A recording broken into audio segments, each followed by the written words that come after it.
Imagine गर्नुहोस् राति राति तपाईँ टिकटक स्क्रल गर्दै हुनुहुन्छ अनि मोमोको रेसिपी झ्याप्प अगाडि आउँछ। You watch it just for the fun. तर नेक्स्ट डे तपाईँ नजिकैको चाउमिन मोमो होटेलमा आफैले पाउनुहुन्छ क्रेभिङ समथिङ स्पाइसी। यो हेर्दा त मलाई नि खानु।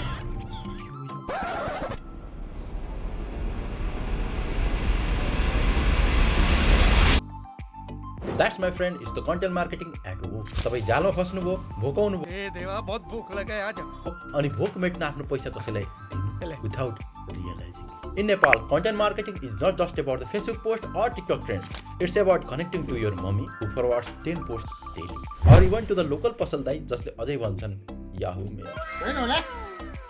के हो? It's the storytelling in the Nepali twist जसले हाम्रो ऑडियन्सलाई हँसाउँछ,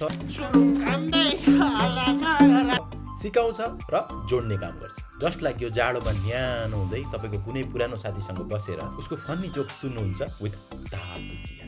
Whether you are selling ठक्का टोपी or digital consultancy, content is your boss to success.